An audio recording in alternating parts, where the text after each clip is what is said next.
crafty friends, it's me Lesley Oman and welcome to another Hungry Heffy Crafts video tutorial. I have got a cute card to share with you guys. It's interactive and it features Lawn Fawn. I think I might be getting a little bit predictable, but hey, I hope you guys like it as much as I do.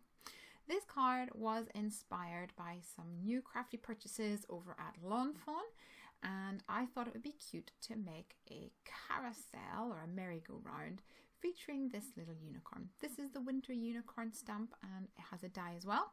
I've coloured him in with some pastel copic markers and covered him with some glitter brush marker pen, and I'm going to put together a carousel. So to create a scalloped roof, I'm using the largest stitched scallop border die in the set, and I'm going to run that through my big shot with some turquoise cardstock. And I'm using this square die as a little bit of a template. I know that I want my roof to be 4 scallops wide. So I'm marking the center mark a little way up, and then I'm going to use my square die to line up the corner to my pencil mark. I could just use a pair of scissors or a craft knife and a ruler, but I wanted that stitching line. So once I had run that through my big shot twice, I now have a cute stitched roof ready to go. I will decorate that a little bit more in a bit, but first let's cut out my unicorn and finish off the main elements for the carousel. To create some poles on the left and right, I'm lining up my square die along the edge to create 2 tall skinny rectangles which have got 2 lines of stitching on it. Next I want a platform with some beveled edges, so I thought that if I used my square die on an angle like this, then I could get the stitching along the beveled edge. So for this I'm using some light grey cardstock. It's a fog kind of cardstock from Simon Says Stamp. And to help me get my lines straight, I'm using my craft mat to help me out. I actually did this twice, so I now have 2 of these beveled platforms that I'll layer up on top of each other to create the illusion of steps as you walk up to the carousel. Now let's add some ink to my roof. I'm using a mask and some peacock feathers distress ink to give this a monotone look, alternate the colours.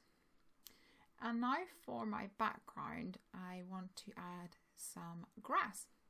I'm using Twisted Citron and Mowed Lawn to create a green panel, and I'll use both of these simple grassy border dies.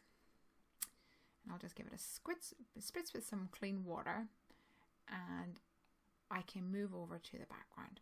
I've cut a piece of white cardstock by 5 inches square, and I'll use the inlaid die cut technique to run this white cardstock right through my Cuttlebug to create my background with these beautiful clouds.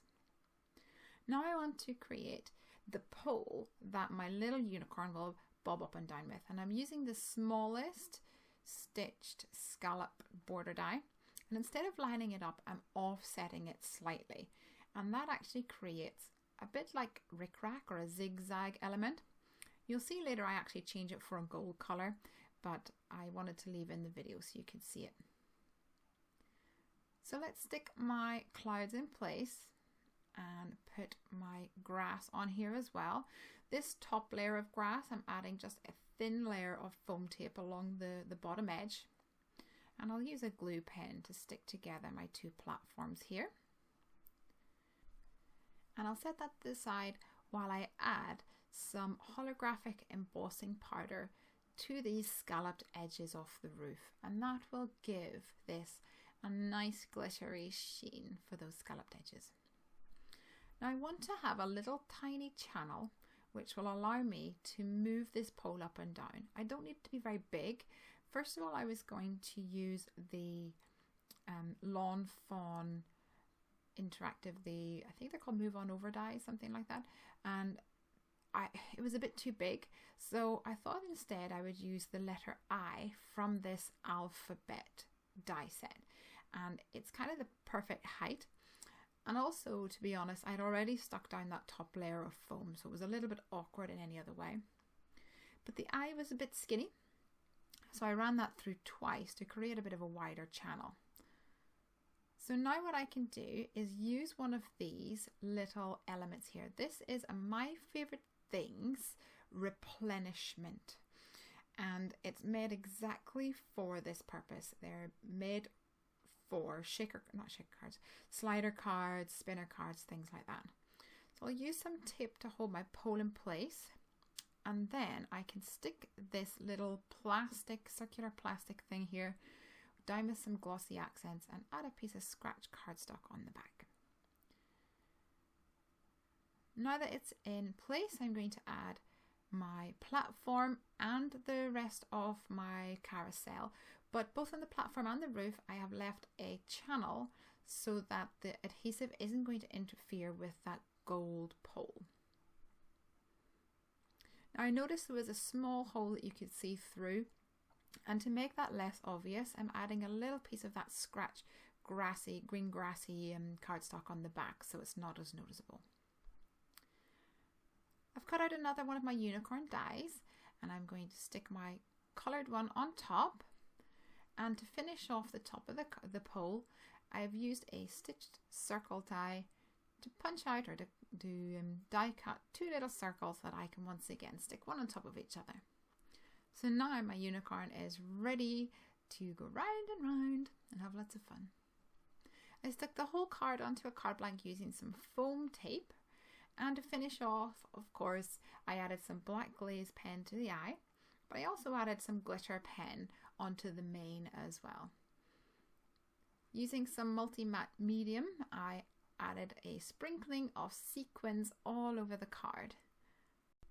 Here's some photos for a closer look, but before you go, I wanted to remind you that the Chibi Tronics giveaway competition is still open until the end of April 2017. So please head on over there to take a look and see if you can win.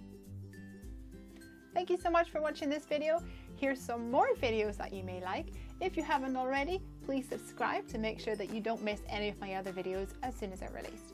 You can also leave me a like and a comment down here, and don't forget to follow me on social media @HungryHeffy. I'll see you there. Have a great day and happy crafting. Bye!